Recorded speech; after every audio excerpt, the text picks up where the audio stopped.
Colleen Clark from Arlington, Virginia, is pursuing a PhD in integrative design at the Stamps School of Art and Design.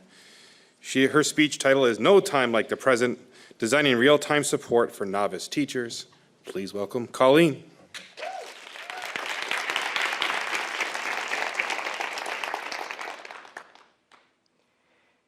Imagine this is your classroom at an elementary school, and it is your first week of teaching.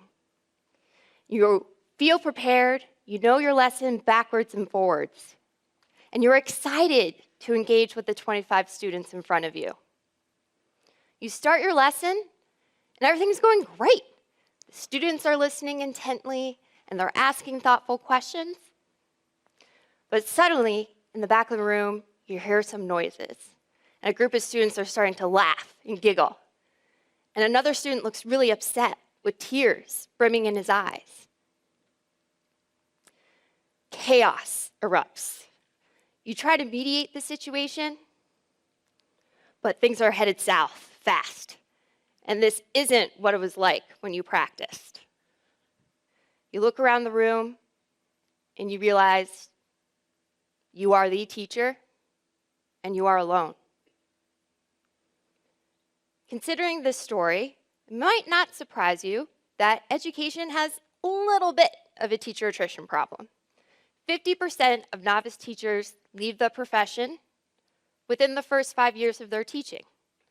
That would be as if in this whole room today, we were all new teachers together. And within 5 years, from you to you, half just left. Not just left your job, but left the profession entirely.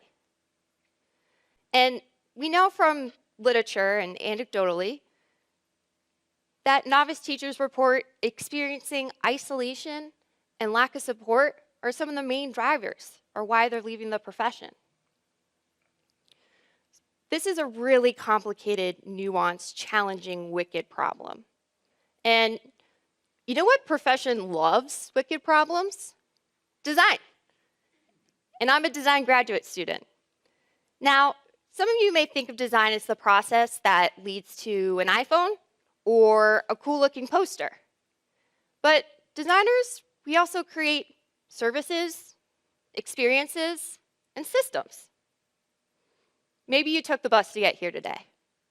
That bus route? Designed. Have you ever ordered anything on Amazon? The process from ordering to receiving that item at your doorstep? Designed. And that line for TSA screening? Designed. Badly. Oh, so badly, but still designed. Design thrives in ambiguity, in exploring messy spaces, and finding a different kind of approach to a given problem. More and more companies, governments, and institutions are looking to designers and their skill sets to help address the challenges of the 21st century.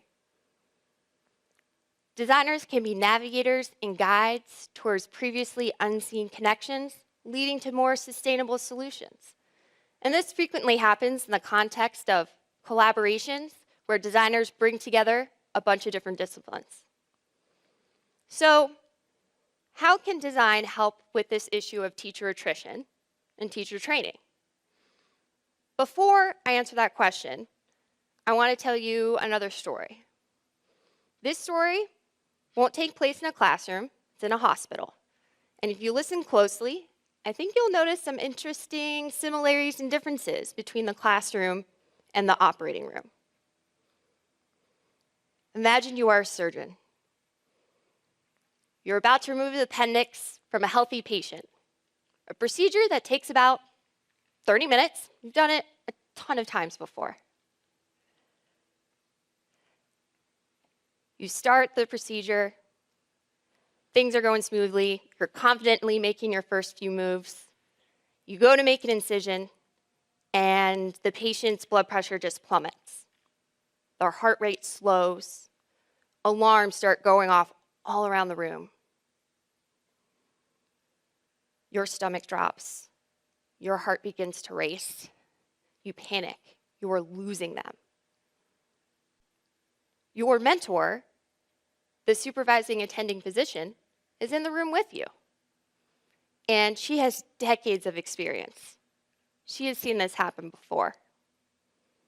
She calmly guides you. You follow her instructions. The patient lives. You learn.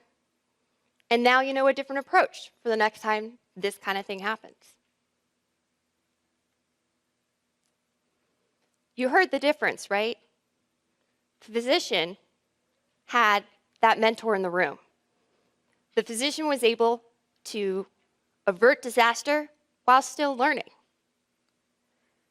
Can we apply this type of model to how we train our teachers?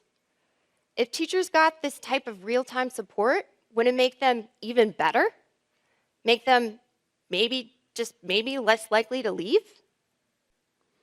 Now, given what I've told you about designers, I'd love to say that a designer alone came up with this idea, but it actually came from Demoji here at the School of Ed at the University of Michigan. Demoji is leading a partnership with Detroit Public Schools to create a teaching school based and inspired by the model of a teaching hospital. And this teaching hospital will be at Marygrove, the school at Marygrove, which is a brand new school that just opened this past fall. I've been collaborating with Demoji and her team to try to figure out which elements and components of the medical model could transfer to teacher training. But the medical model cannot and should not transfer in its entirety to training teachers. However, there are certain elements that could be a really interesting source of inspiration for offering a different kind of support for novice teachers. Physicians get so much hands-on experience during their training. And in those experiences, they get frequent and timely feedback in the moment and support. And trainees report that this type of experience, this type of support, is absolutely critical in their development as physicians. Teachers don't have that, and they deserve it. So do their students, our children. So let's go back to when your lesson was going off the rails. What would this look like, this real-time support in the classroom? Maybe you had a mentor teacher in the room with you, and she could model effective teaching strategies for you. Or maybe expertly intervene on your practice when you needed that additional support.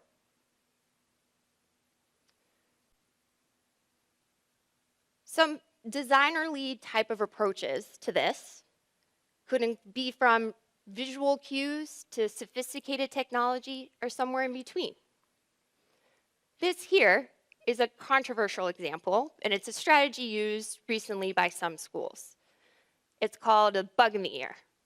And it's a process where, as the teacher, you would wear a Bluetooth earpiece, and then the mentor teacher would be in the back of the room with a walkie-talkie type of device and speak directly into it, guiding you in the moment without interrupting your lesson. Be able to do that discreetly. Another possibility, maybe the mentor teacher has an app on her phone and she records observations of your teaching in the moment. And then you have access to that same app and you check it in between classes. And you can adjust your teaching strategy throughout the day.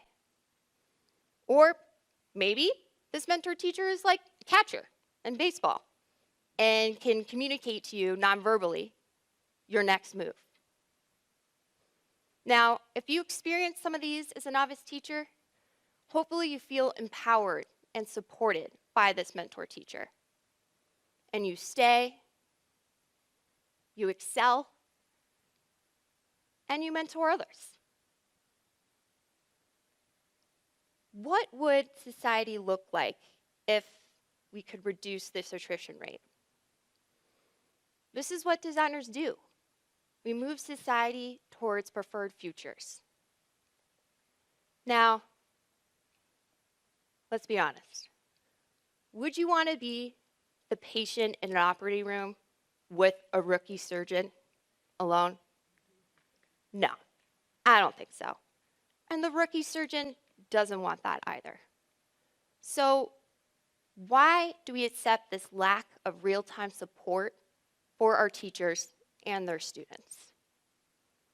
This is the type of question design asks and strives to help answer. Thank you.